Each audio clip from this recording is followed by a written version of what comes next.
네, 안녕하세요. 구독자 여러분, 소수몽키입니다. 오늘은 일본 관련해서 궁금증을 속 시원하게 풀어보는 시간 가져보도록 하겠습니다. 나와주셔서 반갑습니다. 안녕하세요. 네, 간단하게 자기소개 부탁드리겠습니다. 안녕하세요. KB자산에서 ETF 상품 기획을 맡고 있는 이소연입니다. 반갑습니다. 네, 반갑습니다.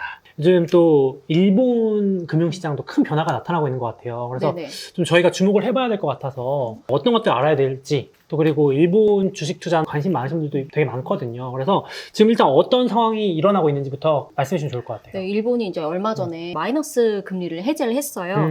근데 그동안 일본 같은 경우에는 선진국 증시 중에서도 미국이나 유럽보다는 약간 좀 돋보이지 않는 시장. 그래서 개별 종목이면 몰라 지수 자체의 성과도 약간 좀 지지부진한 흐름을 보였었거든요. 네. 근데 일본이 그렇게 됐던 게 이제 잃어버린 30년이라고 하죠. 1980년대에 거품 경제가 붕괴되면서 일본의 장기 불황이 시작이 됐고, 뒤를 이어서 97년 아시아 금융위기, 2008년 서브프라임 외에도 2011년 동일본 지진도 있었고, 그다음에 저희도 걱정하고 있는 노령화, 이런 부분들 때문에 저성장 저물가가 계속되면서 경제 전반의 활기가 좀 없었습니다. 그래서 이제 세계의 화살로 대표되는 아베노믹스로 좀 장기 불황에서 벗어나는 듯 했지만, 네. 코로나 팬데믹 여파도 있었고, 네. 그다음에 아베노믹스가 장기간 계속되면서 부작용이 하나둘씩 나타나기 시작을 했어요. 네.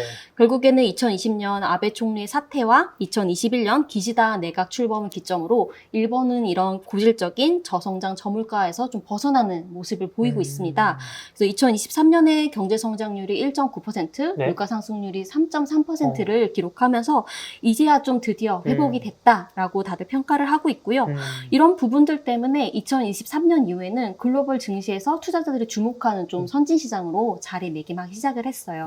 제가 앞에서 여쭤보긴 했지만 일본 금융시장에 지금 뭐 금리 인상도 했고 엔저도 뭔가 끝나가는 느낌이고 좀 오르기 시작하고 주식도 좀 변동성이 커진 것 같아요. 그래서 상당히 혼란스러운데 앞으로 어떻게 보시는지 궁금합니다.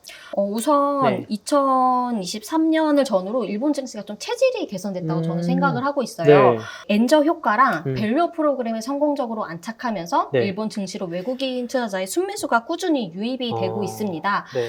여기에 더불어서 제가 이따가 조금 더 자세히 설명하겠지만 리사와 같은 개인 세금 우대 계좌라든지 한국의 ISA와 같은 뭐 이런 연금 계좌, 이런 부분들을 통해서 일본 개인 투자자들이 드디어 주식 투자를 하기 시작을 했어요. 제가 안 그래도 이 기사를 유심히 봤는데 네. 확실히 일본 젊은 투자자들이 열풍이 불어가지고 계좌 개설도 엄청 늘었고 투자 규모도 많이 늘었다고 하더라고요. 네, 아무래도 네. 이 젊은 세대들 같은 경우에는 일본 황금기가 마무리되는 부분을 좀 겪지 않았어요. 그래서 워낙 장기 불황, 부동산 버블 이런 것들을 보지 않다 보니까 주식에 대해서 기성세대보다는 조금 더 긍정적인 태도, 이런 부분들을 가지고 있기 때문에 네. 이런 부분들이 결국에는 수급 주체의 다변화로 좀 이뤄지고 있고, 이런 부분들이 차근차근 일본의 주식시장에 중장기적으로 우호적으로 작용할 거라고 저는 생각을 하고 있습니다. 그러겠네요. 세대 교체가 또 일어나면서 새로운 말 그대로 수급, 그러니까 돈을 투자하는 세대가 또 나오는 거네요.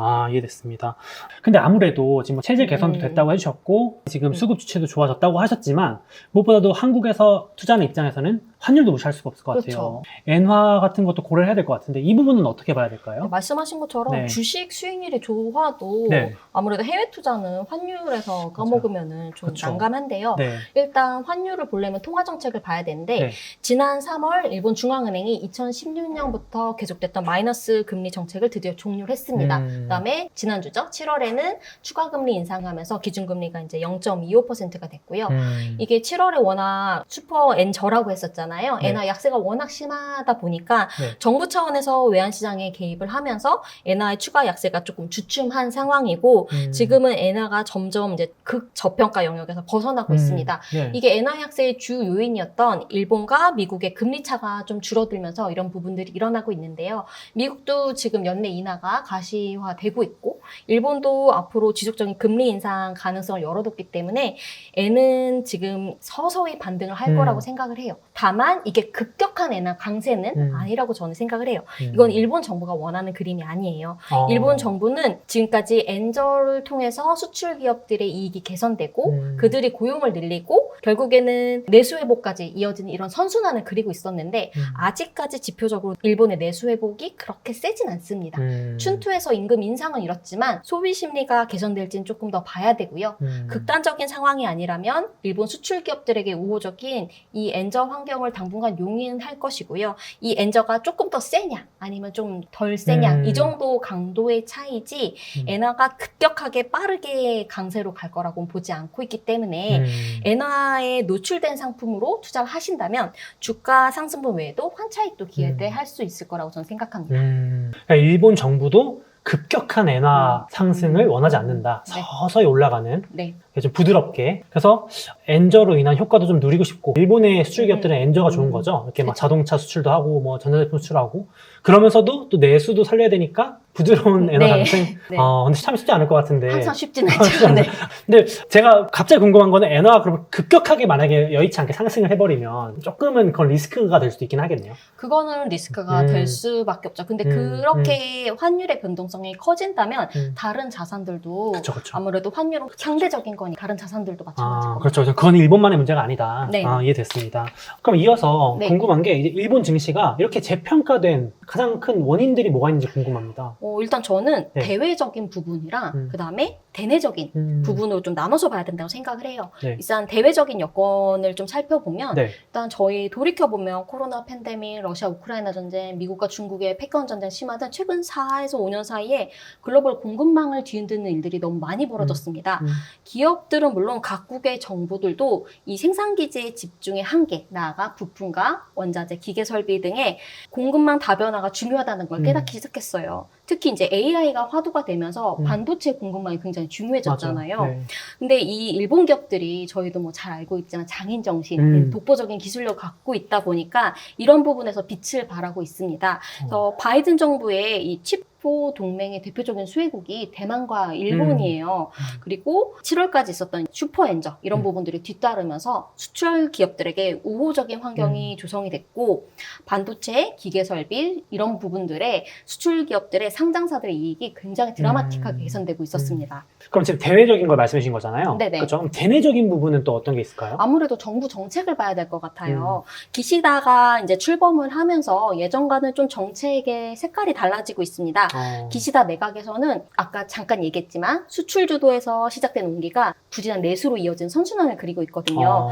그 대표적인 정책 중에 하나가 신자본주의라고 일컫는 여러 경제정책 중에 저축에서 투자로라는 목표하에 증시부양이랑 관련된 정책들을 좀 다수 제시를 하고 있어요. 도쿄 증권거래소를 프라임, 스탠다드, 그로스로 구분을 해서 목적에 맞는 자금을 유치하도록 하고 좀 아까 이야기했던 이 리사와 같은 소액투자 비과세제도, 그다음에 한국의 IRP와 같은 개인형 확정기업 기금 이런 제도 개편을 통해서 개인들에게 이제 주식 투자를 유인하는 이런 정책들을 다수 내놓고 있고요.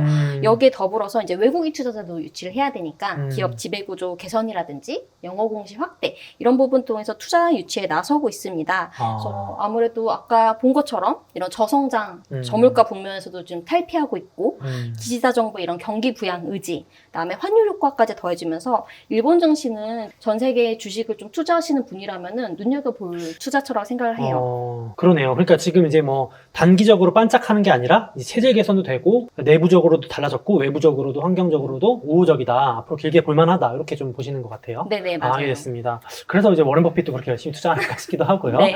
그러면은 이제 이런 것들 때문에 재평가됐다라는 건 이해가 됐는데요. 그러면 이 일본 증시를 이끄는 주도주가 있을 것 같아요. 맞아요. 앞으로도 이끌어갈 주도주가 있을지도 궁금합니다. 네, 일단 골드만삭스가 미국에 매그니피센트 세븐이 있다면 네. 일본에는 사무라이 세븐이 있다고 했습니다. 사무라이 세븐? 네.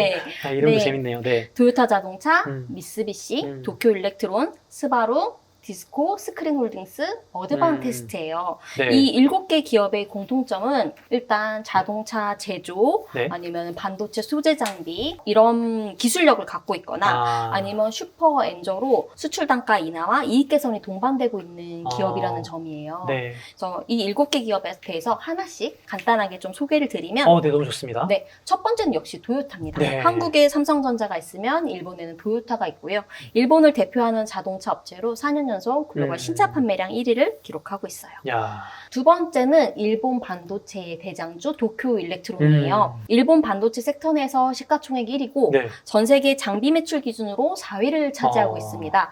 이 업체 같은 경우에는 전공정에서 후공정에 이루는 장비 포트폴리오를 보유하고 있는데 시가, 증착, 노광에선 특히 강점을 보유하고 있다고 해요. 네.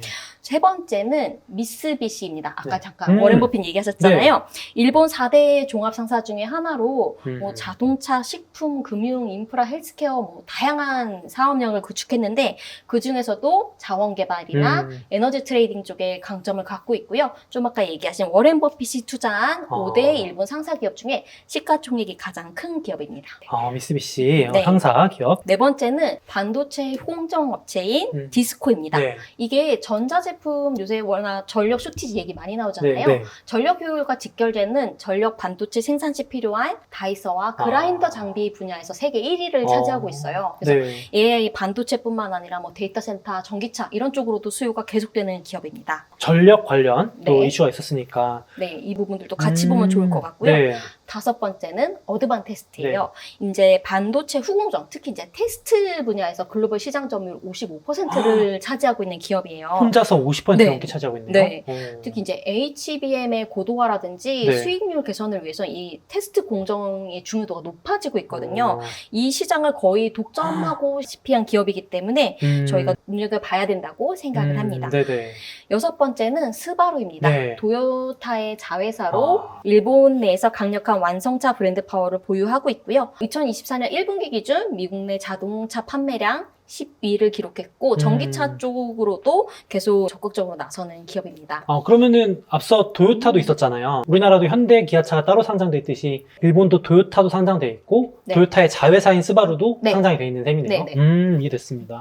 마지막 네. 기업은 스크린 홀딩스입니다. 스크린홀딩스요? 네. 반도체 전공정 중에서 이제 세정 공정 장비에 특화된 기업으로 이제 뭐 매엽식 세정 장치, 배치식 세정 장치, 스핀 스크러버 이런 세 개 분야에서 글로벌 시장 점유율 1위를 기록하고 있는 업체예요. 이게 앞서 보신 기업들이 다 일본의 이제 수출 주도 그러네요. 성장이라든지 네. 장인 정신을 기반으로 한 반도체 소재 장비에서 대장주 역할을 하는 기업들이기 때문에 차세대 반도체 공급망 강화 정책 등 일본 정부 차원에서도 좀 투자와 지원이 뒷받침된다는 점에서 저희가 관심을 가져야 되는 기업들 같아요. 그러네요. 이거는 제가 봐도 이제 대외적인 걸 떠나서 지금 AI 반도체 공급망 확보는 전 세계적인 화두고 중장기적인 트렌드니까 말씀하신 것처럼 일본 정부가 뭐 돈 쏟아부어서 하려고 하는 부분이잖아요. 그렇죠? 네네. 여기까지. 기술력은 또 단기간 짜라기도 쉽지 않기 때문에 네. 이런 부분들이 주가의 하방 경직성을 가져올 수 있을 거라고 생각합니다. 그러네요. 또 이제 만약에 뭐 하반기에 좀 흔들리거나 주가 이렇게 조정이 나오면 또 눈여겨볼 기회가 될 수도 있겠네요. 알겠습니다. 자, 근데 무엇보다도 지금 소개는 해주셨지만 이게 아무래도 일본 지금 사실 해외 주식, 미국 주식도 좀 정보가 부족하다, 접근성이 떨어진다, 많이 좋아졌긴 했지만 근데 일본은 저도 한번 해보려다가 좀 많이 번거롭더라고요. 확실히 그쵸. 일본어도 좀 해야 될 것 같고 막 그런 느낌이 드는데 그러니까 좀 그렇게 느끼실 것 같아요. 좀 들어보니까 괜찮을 것 같은데 이거 좀 방법이 없을까? ETF가 그래도 이제 가장 좀 손쉽게 투자하실 수 있는 수단이긴 한데 네. 국내에 상장된 일본 관련 ETF가 네. 총 9개예요. 네. 근데 그 중에 토픽스나 니케이와 같은 대표 지수 네. 아니면 반도체와 같은 특정 테마로만 상품이 좀 출시되어 있다는 한계점이 있습니다. 네. 아무래도 일본이 그동안 저성장, 활기 없는 국가 이런 이미지가 강하다 보니까 성과가 상대적으로 좋고 선진 시장임에도 불구하고 투자 수단이 다양하진 않았어요. 맞아요. 그래서 이제 저희가 네. 이번에 라이즈 일본 섹터 탑4 플러스를 상장을 합니다. 야.